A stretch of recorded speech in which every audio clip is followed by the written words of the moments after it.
जय श्री कृष्ण, जय श्री राम। श्रीमद् भागवत के पंचम स्कंद में आपका स्वागत है। आज के इस अध्याय में हम सूर्य और अन्य नक्षत्रों की और चंद्रमा की गतियों के बारे में जानेंगे।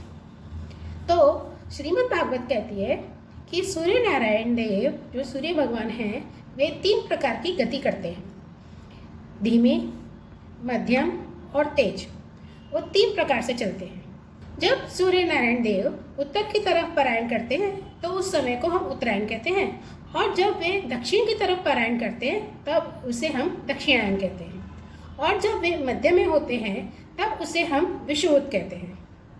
तो ये 3 प्रकार की उनकी गति है, धीमी, मध्यम, तेज, और 3 प्रकार से वे घूमते भी हैं, उत्तर की तरफ उत्तरायण, दक्षिण की तरफ दक्षिणायन और मध्य में जिसे विषुवत भी कहते हैं।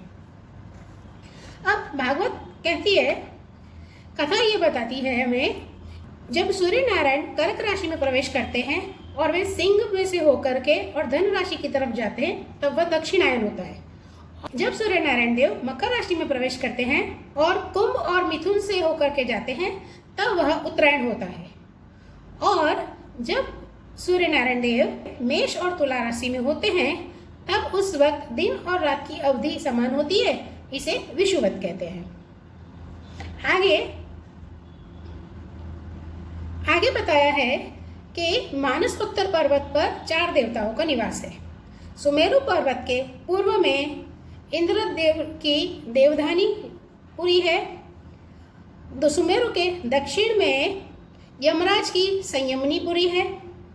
सुमेरु के पश्चिम में वरुण देवता की निम्नलोचनी पुरी है, और सुमेरु के उत्तर में चंद्रमा की विभावरी पुरी है।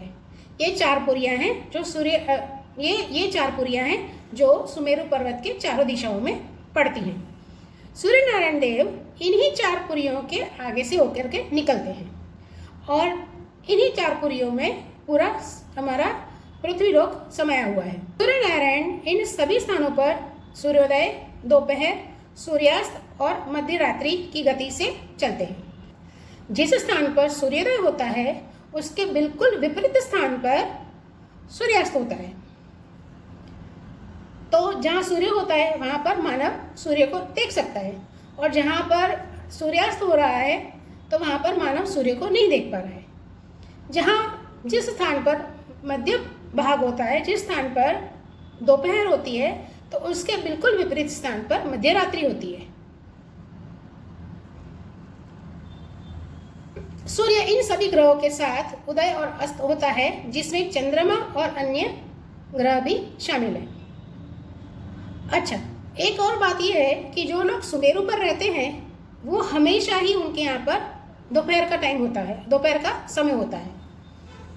जो लोग सुमेरु पर रहते हैं उन्हें तो सूर्यदेव सदा मध्यकालीन ही रहकर देख पाते हैं, मतलब वहाँ पर हमेशा दोपहर का ही समय रहता है।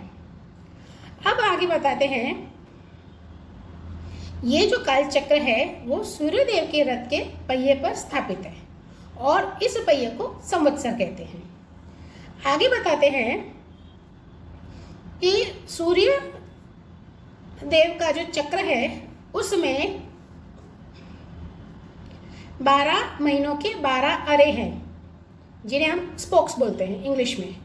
तो 12 अरे हैं और 6 ऋतुओं की 6 नेमियां हैं। इस तरह से पूरा एक वर्ष, जो सूर्य का एक वर्ष होता है जिसमें एक परिक्रमा पूरी हो जाती है, तो इस तरह से सूर्य की, हम कहते हैं कि सूर्य की परिक्रमा होती है।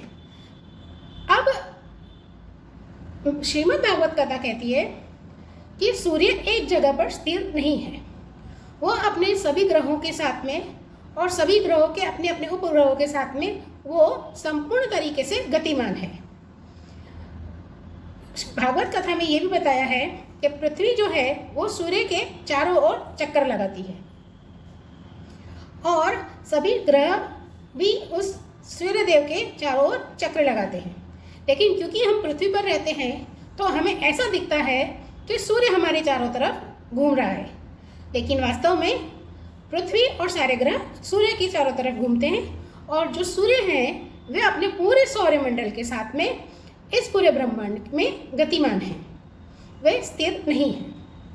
आगे ये भी बताया है कि सूर्य नारायण जो देव हैं वे नारायण के ही प्रतीकात्मक रूप हैं, इसीलिए उनका नाम सूर्य नारायण देव है। और जो हमारे 33 कोटि देवी देवता हैं उसमें 12 आदित्य हैं, वे 12 आदित्य सूर्य नारायण के ही स्वरूप हैं। वे 12 आदित्य हर महीने के हिसाब से अपना स्वरूप बदलते हैं। 12 महीने 12 आदित्य।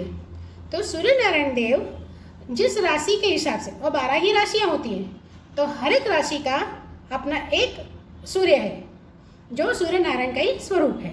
सूर्य नारायण देव के रथ को 7 घोड़े चलाते हैं। उन घोड़ों के नाम हैं गायत्री, बृहति, उष्णिक, जगति, त्रिष्टुप, अनुष्टुप और पंक्ति। सूर्य नारायण के रथ को अरुण देव नाम के देवता चलाते हैं, वे उनके सारथी हैं। और इस रथ में सूर्य नारायण देव अपने 12 स्वरूपों में महीने के हिसाब से और राशि के हिसाब से अपने 12 स्वरूपों में सवार होते हैं। कहते हैं कि 14 गंधर्व, अप्सराएं तथा अन्य देवता 7-7 दलों में विभाजित होते हैं और हर महीने सूर्य देव की पूजा करते हैं। आगे कथा कहती है कि हम लोग चंद्रमा के वर्ष के हिसाब से चलते हैं। जो हम कार्तिक, माक्षर, ये जो हम महीने बोलते हैं 12 महीने, ये चंद्रमा के वर्ष हैं। ये चंद्रमा की गति के हिसाब से बढ़ते हैं, चलते हैं। अब चंद्रमा की गति 2 प्रकार से है, जिसमें पहले 15 दिन शुक्ल पक्ष कहते हैं, बाकी के 15 दिन को कृष्ण पक्ष कहते हैं। अब जो गति से सूर्य चलते हैं, कहते हैं चंद्रमा, क्योंकि पृथ्वी से चंद्रमा नज़दीक हैं, तो चंद्रमा को पृथ्वी के चारों तरफ चक्कर लगाने में इतना समय नहीं लगता जितना पृथ्वी को सूर्य की तरह चारों ओर चक्कर लगाने में लगता है। जो समय पृथ्वी सूर्य के चारों तरफ चक्कर लगाने में 1 वर्ष लगाती है, तो चंद्रमा पृथ्वी के चारों तरफ चक्कर लगाने में सिर्फ 1 दिन लगाते हैं। अब सूर्य देव की तरह चारों तरफ पृथ्वी परिक्रमा करती है, तो दक्षिणायन और उत्तरायण होती है। और जब चंद्रमा पृथ्वी के चारों तरफ परिक्रमा करते हैं, चक्कर लगाते हैं, तो दिन और रात भी होते हैं। मतलब सूर्यदेव, चंद्रमा और इन दोनों की गति के हिसाब से ही हमारी पृथ्वी पर दिन, रात, ऋतुएं बदलती हैं। सूर्यदेव इस संपूर्ण ब्रह्मांड के कार्यों को नियंत्रित करते हैं, विशेष रूप से गर्मी, प्रकाश और मौसमी परिवर्तन के संबंध में इन्हें नारायण का भी विस्तार माना गया है। सूर्य नारायण देव वेदत्रयी, जो 3 वेदों को खास करके मानते हैं, जिसे वेदत्रयी में गिना जाता है, ऋग्वेद, यजुर्वेद और सामवेद, तो इस वेदत्रयी का भी प्रतिनिधित्व करते हैं। सूर्यदेव सदैव भगवान नारायण के संपर्क में रहते हैं। ब्रह्मांड के मध्य में भूलोक और भूर्वलोक के बीच 12 अंतरिक्ष में निवास करते हुए सूर्य राशि चक्र के समय चक्र में घूमते हैं। राशि चक्र के हिसाब से समय के चक्र में घूमते हैं, जिसे 12 राशियों या चिन्हों द्वारा भी हम दर्शाया करते हैं। और जिस राशि में होते हैं उसके अनुसार वे अलग अलग नाम धारण करते हैं, जो मैंने आपको पहले बताया। कहते हैं चंद्रमा के लिए प्रत्येक माह के 2 पखवाड़े में विभाजित किया गया है। इसी तरह सौर गणना के अनुसार 1 महीना उस समय के बराबर होता है जो सूर्य एक नक्षत्र में बिताता है। 2 महीने की एक ऋतु का निर्माण करते हैं और 1 वर्ष में 12 महीने होते हैं। आकाश का पूरा क्षेत्र 2 हिस्सों में विभाजित है, जिनमें से प्रत्येक का अयन का प्रतिनिधित्व सूर्य नारायण करते हैं। और वह मार्ग जो सूर्य 6 महीने की अवधि में पार करते हैं, वो एक अयन होता है।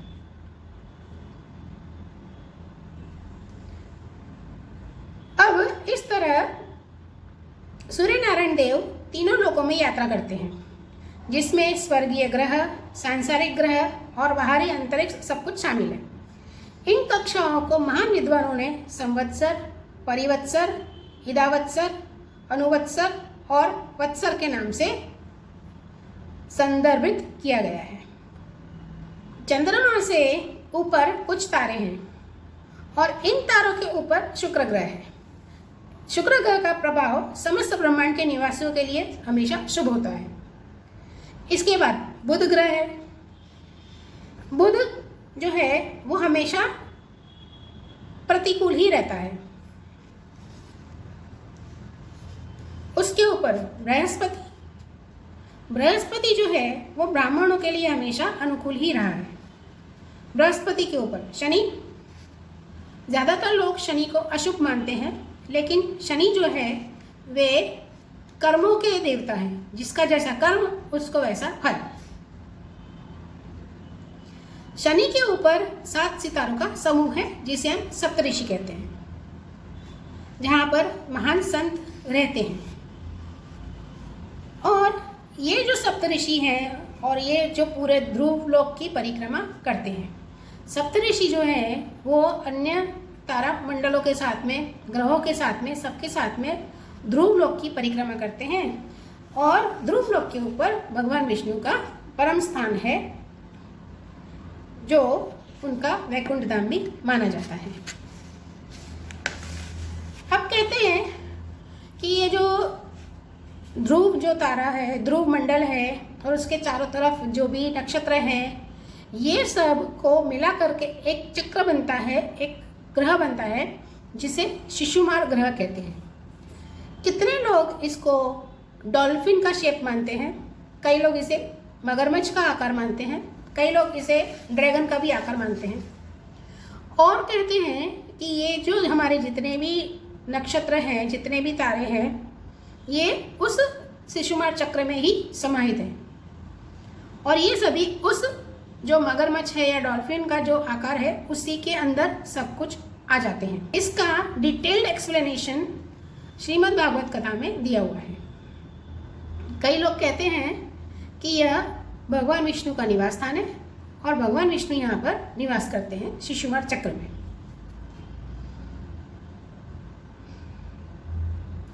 जो लोग भगवान के विराट पुरुष रूप की पूजा करते हैं, वे संपूर्ण ग्रह मंडल को शिशुमार नाम के पशु के रूप में देखते हैं। शिशुमार रूप का सिर नीचे की ओर है और उसका शरीर कुंडलित सर्प के समान प्रतीत होता है। कई लोग इसे सर्प भी मानते हैं। इसकी पूंछ के अंत में ध्रुवलोक है। पूंछ के शरीर पर प्रजापति, अग्नि, इंद्र और धर्म है। पूंछ की जड़ में धाता और विधाता है। इसकी कमर पर 7 महान ऋषि हैं। शिशुमार का पूरा शरीर उसके दाहिनी ओर है और तारों की कुंडली के समान प्रतीत होता है। इस कुंडली के दाईं ओर अभिजीत से लेके पुनर्वसु तक के 14 प्रमुख तारे हैं और बाईं ओर पुष्य से लेके उत्तराषाढ़ा तक के 14 प्रमुख तारे हैं। मतलब पूरे के पूरे जो 27 या 28 नक्षत्र जो कहते हैं वो इसी चक्र में ही समाहित हैं।